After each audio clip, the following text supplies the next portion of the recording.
Hai pendengar semua, selamat datang dan mendengarkan audiobook dari Audiotune. Kita lanjutkan novel karya K.L. Normala yang berjudul Tuan Muda yang Terhina dengan pengisi suara Restika. Dan inilah episode yang ke-51, Merasa Dipermainkan. Selamat mendengarkan. Langit-langit kamar yang putih bersih itu nampak indah dengan lampu kristal kecil berada di tengahnya. Arjuna menatapnya sambil tersenyum tipis, dengan sebelah tangan terlipat di bawah tengkuk lehernya. Sedangkan sebelah tangan lagi mendekap tubuh Natasha. Natasha yang semula menempelkan pipinya di dada Arjuna, mulai mengangkat wajahnya agar bisa menatap wajah Arjuna. Ditatapnya wajah tampan yang sedang tersenyum itu. Dengan ragu, Natasha menanyakan sesuatu yang sudah lama ingin didengarnya. Arjuna, sejak kapan kau menyukaiku? Tanya Natasha pelan. Sejak pertama kau menyapaku, sahut Arjuna sambil menarik selimut agar menutupi tubuh Natasha seluruhnya. Kapan itu? Apa hari pertama kita bertemu di kantor? Tapi saat itu sepertinya kau sudah mengenalku. Makanya aku merasa kau seperti orang aneh. Bukan sayang, itu pertemuan kedua setelah 10 tahun tidak bertemu. Natasha terlihat bingung saat bertanya. Apa kita pernah bertemu sebelumnya? Arjuna mengangguk sambil tersenyum, lalu mencium kening Natasha. Raut wajah Natasha yang kebingungan terlihat menggemaskan. Kapan? Tanyanya. Hari di saat hujan turun sangat deras dan aku menggigil dengan perut yang lapar. Kau datang menghampiri dan menawarkanku sebungkus roti, juga secangkir cappuccino panas. Arjuna menjeda kalimatnya dan menatap lekat pada Natasha. Sejak saat itu, aku tidak pernah melupakanmu, kebaikanmu, juga wajah cantikmu ini, imbuhnya. Benarkah? Kok aku tidak ingat ya? Gumam Natasha masih dengan raut wajahnya yang bingung. Apa karena itu kau menyebutku gadis pemberi roti? Tanya Natasha yang kembali teringat pada surat yang ditinggalkan Arjuna. Arjuna mengangguk dengan senyum yang tak lepas dari wajahnya. Kalau kau kaya, kenapa kau ada di sana dan kelaparan? Apa kau kabur dari rumah? Tanya Natasha yang sama sekali belum mengerti apa yang terjadi 10 tahun yang lalu. Saat itu aku seorang juru parkir, Tasya. Oh ya? Natasha terlihat semakin bingung. Arjuna mendekap Natasha dan mulai menjelaskan siapa dirinya dulu hingga sekarang. Natasha mendengarkan dengan seksama penuturan Arjuna. Arjuna terkekeh saat membicarakan pertemuan mereka di Al-Fatih sebagai tuan muda. Sementara itu Natasha mendelik kesal karena merasa selama ini telah dipermainkan. Akan tetapi kekesalan itu menguap saat Arjuna berterima kasih. Karena Natasha tak tergiur dengan apa yang dimiliki seorang tuan muda selama penyamaran Arjuna.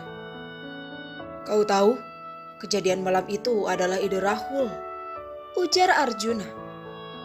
Rahul, supir itu. Arjuna mengangguk cepat lalu tertawa melihat Natasha yang mendelik kesal. Intinya karena ayahku, aku menjadi tuan muda Al-Fatih. Dan aku bersyukur akan hal itu. Tapi keluarga ini menyingkirkan ibuku hanya karena dia seorang pelayan. Akan tetapi semua tidak berubah. Mereka tetap menganggapku anak pelayan. Aku tidak pernah merasa malu menjadi putra ibuku. Meski aku tidak pernah tahu bagaimana mereka dulu. Aku yakin ayah sangat mencintainya. Dan kamar ini dulu pernah menjadi saksi kebersamaan mereka. Siapa sangka kamar ini juga menyatukan kita. Kurasa aku memang harus berterima kasih pada kakek, ujarnya. Natasha mencoba untuk mencerna setiap kata yang diucapkan Arjuna. Apa kau keberatan dengan kebenaran tentang diriku? Tanya Arjuna dengan mimik serius. Kebenaran yang mana? Kau yang seorang tuan muda atau kau yang anak ibumu? Natasha balik bertanya. Aku yang seorang anak pelayan, sahut Arjuna datar. Tidak juga, bagiku apapun statusmu, selama kau menjadi dirimu, it's okay. Terima kasih, aku tidak akan pernah lupa siapa aku yang dulu. Aku menerima semua ini hanya untuk dirimu. Aku ingin menjadi pria yang pantas untukmu, Tasya. Natasha merasa terharu, tapi cepat-cepat ia menepisnya. Natasha tidak ingin terbuai saat mengingat apa yang menjadi tujuan utamanya datang ke tempat ini. Apa kau mencintaiku? Tanyanya. Tentu. Sekalipun apa yang kulakukan selama ini padamu sangat buruk? Tanya Natasha menyelidik. Aku tidak menganggapnya seperti itu, Tasya. Bagiku wajar saja. Meski kuakui awalnya aku merasa kecewa. Kau yang kulihat dulu sangat lembut. Tidak searogan sekarang, tapi kemudian aku mengerti. Sahut Arjuna. Mengerti apa? Tanya Natasha penasaran. Arjuna menatap lekat lalu mengusap rahang Natasha sambil berkata, itu caramu untuk tetap berdiri. Kau Natasha yang kuat, yang tidak akan membiarkan Inga dan kedua anaknya menghancurkanmu meskipun kau tidak punya siapapun di sisimu. Sekalipun itu ayahmu. Natasha tertunduk mendengar penuturan Arjuna. Lagi-lagi ia merasa terharu. Natasha berusaha untuk tidak terlihat lemah. Natasha mengatupkan bibirnya sambil memejamkan mata untuk meredam perasaannya saat ini. Menyadari Arjuna sedang menatapnya, Natasha mengangkat wajahnya sambil membulatkan mata. Kalau kau mengerti aku, lalu kenapa kau mau menikah lagi? Apa satu istri tidak cukup bagimu, ha? Tanyanya sambil memukul dada Arjuna dengan kepalan tangannya. Natasha kemudian bangun dan terduduk dengan wajah yang ditekuk. Menikah lagi? Siapa? Aku. Tanya Arjuna bingung. Siapa yang mengatakan itu padamu, sayang? Itu tidak benar. Imbuh Arjuna. Bahang, kau sengaja datang ke sini untuk menikah lagi dan membuatku menunggu hanya untuk menunjukkan istri barumu, iya kan? Tuduhnya sinis. Demi Tuhan itu tidak benar. Ucap Arjuna mencoba meyakinkan sambil tertawa pelan. Natasha menoleh pada Arjuna dengan tatapannya yang tajam. Ia mencoba mencari kebohongan di dalam tatapan Arjuna. Tapi nyatanya tatapan pria itu tetap tulus seperti biasanya. Apa aku sedang dipermainkan? Oh my God, setelah tuan muda ini mempermainkanku, sekarang kakeknya juga melakukan hal yang sama. Awas kau kakek, karena dirimu, aku terlihat seperti orang bodoh. Geram Natasha dalam hatinya. Sudahlah, jangan menekuk wajah seperti itu. Kau tidak perlu beralasan seperti itu untuk datang ke sini. Aku senang kau datang dan menanyakan semuanya langsung padaku. Dengan begini kita jadi lebih terbuka, benar kan?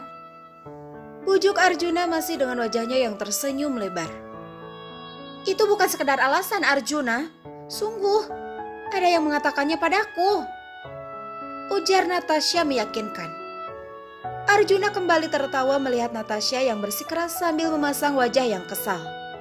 Ia tidak tahu jika ada yang sengaja melakukan hal itu di belakangnya. Tertawalah sampai kau puas. Aku akan mandi dan setelahnya akan kulakukan sesuatu untuk membalas orang itu. Delik Natasha sambil beranjak dan turun dari tempat tidur. Natasha berjalan dengan cueknya ke kamar mandi. Mungkin rasa kesalnya pada Abdullah membuatnya lupa bahwa ia tidak mengenakan apa-apa. Tasya, apa kau sedang menggodaku? Baiklah, aku datang.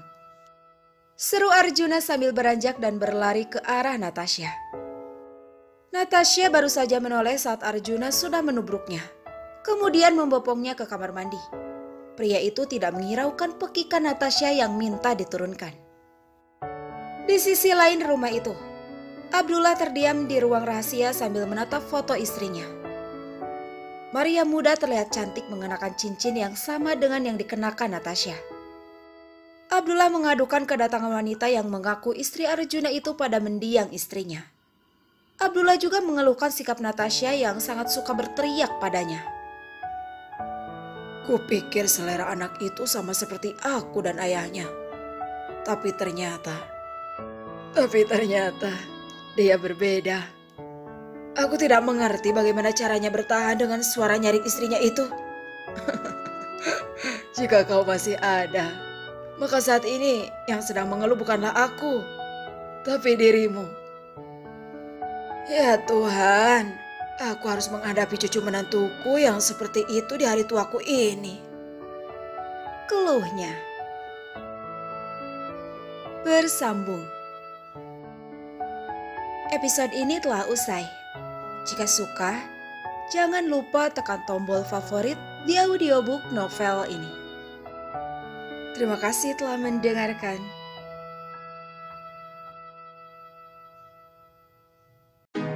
Kalau kamu mau dengar audiobook lebih banyak dan gratis, segera download AudioTune.